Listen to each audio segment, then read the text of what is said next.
আমের আচার বানাতে হয়তো একটু বেশি সময় লাগে, বাট এরকম আমের আচার যদি সারা বছর এনজয় করতে হয় তাহলে একটু কষ্ট তো করাই যেতে পারে। তাই খুব সহজে একদম দোকানের মতো আমের আচার আপনারা কিভাবে বাড়িতে বানাবেন সেটাই আজকে আমি এই ভিডিওতে আপনাদের করে দেখাবো। এছাড়াও সাথে অবশ্যই থাকবে অনেক tips and tricks. By the way, আমি শেফ অতনু, আপনারা দেখছেন অতনুর রান্নাঘর। আর আজকে আমাদের রেসিপি আমের আচার বা গুড় আমের রেসিপি।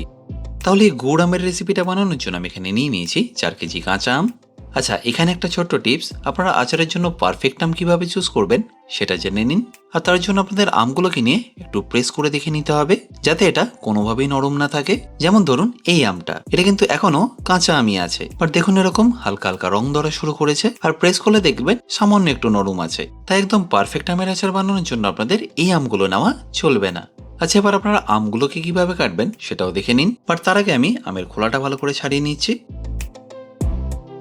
তাহলে নিশ্চয়ই দেখতে পেলেন আমি পিলারের মাধ্যমে খুব ভালো করে আমের খোলাটা ছাড়িয়ে নিয়েছি। এবার এই আমগুলোকে আপনাদের প্রথমে এইভাবে মাঝখান থেকে দুভাগ করে নিতে হবে, আর এই যে মাঝখানের বীজটা আছে এটাকে আপনাদের বাদ দিয়ে দিতে হবে।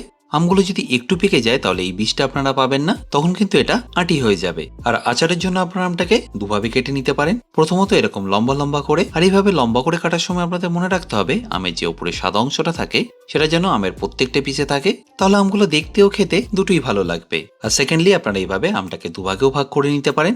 আশা করি এই দুটো কাটিং বুঝতে আপনাদের কোনো অসুবিধা হয়নি। আর আমি এই আচারে দুরকমই কাটিং ব্যবহার করব, আর সবকটা আমকে ভালো করে কেটে নেব।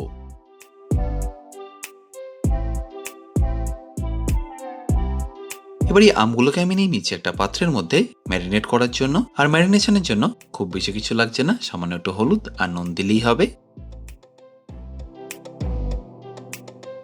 আর তারপরে এই আমগুলোর সাথে একবার ভালো করে মাখিয়ে নিতে হবে। আচ্ছা, আমি এখানে আমগুলোকে রোদে দিচ্ছি 3 থেকে 4 ঘন্টার জন্য, বাট আপনারা যদি রোদে নাও দিতে পারেন তাতেও কোনো অসুবিধা নেই। জাস্ট ফ্যানের তলায় এটাকে নিউজ পেপার বা সুতির কাপড়ের উপর বিছিয়ে রাখলেই হবে। চেষ্টা করবেন মিনিমাম 3 ঘন্টা রাখার, কারণ নুন দেওয়ার কারণে দেখবেন আস্তে আস্তে আমের থেকে বেশ অনেকটাই জল ছেড়ে দেবে, আর আমগুলো একটু হলো ড্রাই হয়ে আসবে। এবার আমি আপনাদের আচারের ভাজা মশলাটা করে দেখাবো। আর তার জন্য আমি এখানে একটা ননস্টিকের প্যান নিয়ে নিয়েছি। আপনারা চাইলে যে কোনো কড়াই বা চাটুতে এটা ইজিলি করে নিতে পারবেন। প্রথমে নিয়ে নিচ্ছি 8 থেকে 10টা শুকনো লঙ্কা, সাথে 1.5 চা চামচ মৌরি, 1 চা চামচ জিরে, 1 চা চামচ গোটা ধনে, 4টে এলাচ, হাফ চা চামচ কালো জিরে। আচারের রংটা একটু ডার্ক করার জন্য এখানে দিয়ে দিচ্ছি হাফ চা চামচ কাবাব চিনি, আপনারা চাইলে দিতেও পারেন, চাইলে নাও দিতে পারেন। আর সবশেষে 1 চা চামচ নুন। এবার গ্যাসের ফ্লেমটাকে একদম স্লো রেখে এটাকে আপনাদের ভালো করে ভেজে নিতে হবে। আর আপনাদের ততক্ষণ ভাজতে হবে যতক্ষণ এরকম ধোঁয়াটা বেরোচ্ছে আর খুব সুন্দর একটা গন্ধ আসছে।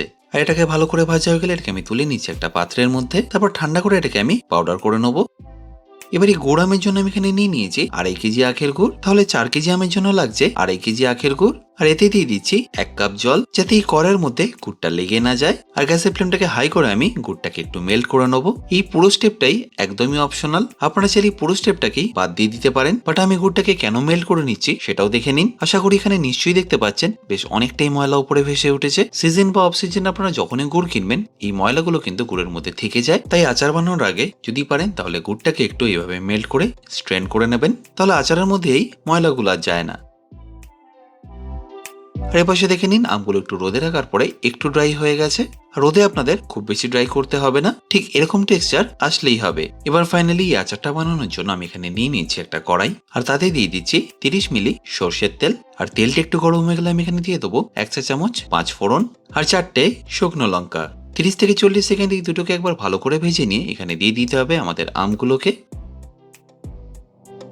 আর গ্যাসের ফ্লেমটাকে হাই রেখে একবার ভালো করে মিশিয়ে নিতে হবে।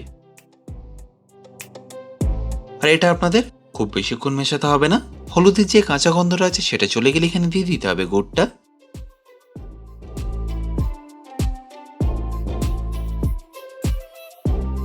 আচ্ছা, এবার এখানে একটা ছোট্ট টিপস, এই পুরো 4 কেজি আমের জন্য আপনাদের লাগবে এরকম হাফ লেবু, আর এর পুরো রসটাই আপনাদের এর মধ্যে দিয়ে দিতে হবে। এই লেবু দেওয়ার কারণে গুড়টা কিন্তু আর কোনোভাবেই জমবে না, এটা আপনারা বেশ অনেক দিন অবধি রাখতে পারবেন। এছাড়া আপনারা যদি লেবু না ব্যবহার করতে চান সেক্ষেত্রে আপনারা ভিনিগারও দিয়ে দিতে পারেন, তাতেও রেজাল্ট একই আসবে। অনেক সময় কি হয় যে আমটা আপনারা ব্যবহার করছেন সেটা খুব বেশি টক হয় না, তাই সেক্ষেত্রে আপনারা এরকম একটু তেঁতুলের জল দিয়ে দিতে পারেন। বাট আম যদি খুব বেশি টক হয় সেক্ষেত্রে এটা অ্যাভয়েড করলেও হবে। এবারে সব কিছু দেওয়ার পরে আপনাদের এটাকে ভালো করে মেশাতে হবে।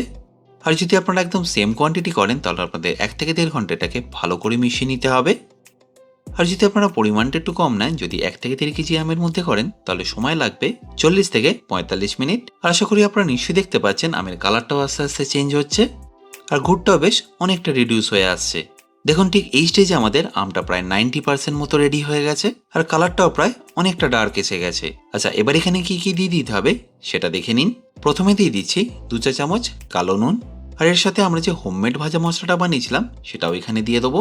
আচ্ছা, ভাজা মশলা দেওয়ার পরে আপনাদের আর বেশিক্ষণ কুক করা যাবে না। গ্যাসের ফ্লেমটাকে বন্ধ করে আপনাদের ভালো করে মিশিয়ে নিতে হবে, কারণ যে হিটটা অলরেডি রয়েছে সেটা দিয়ে এটা কুক হতে থাকবে আর আস্তে আস্তে দেখবেন কালারটাও চেঞ্জ হতে থাকবে। এছাড়াও আরও একটা খুব ইম্পর্টেন্ট জিনিস যেটা আপনাদের মাথায় রাখতে হবে সেটা হলো আপনাদের গুড়টাকে খুব বেশি পাক দেওয়া চলবে না, এরম একটু লিকুইডই রাখতে হবে, নাহলে কিন্তু এটা ঠান্ডা হয়ে যাওয়ার পরে চিটে হয়ে যাবে আর খেতে কিন্তু একদমই ভালো লাগবে না। আশা করি এই রেসিপিটা আপনাদের নিশ্চয়ই ভালো লাগবে, আর ভালো লাগলে প্রতিবারের মতো আমাকে কিন্তু কমেন্টে জানাতে ভুলবেন না। বাই দ্য ওয়ে, আমি শেফ অতনু, আপনারা দেখছিলেন অতনুর রান্নাঘর। দেখা হচ্ছে আপনাদের সাথে আর একটা নতুন রেসিপি নিয়ে নেক্সট এপিসোডে। ভালো থাকবেন, সুস্থ থাকবেন।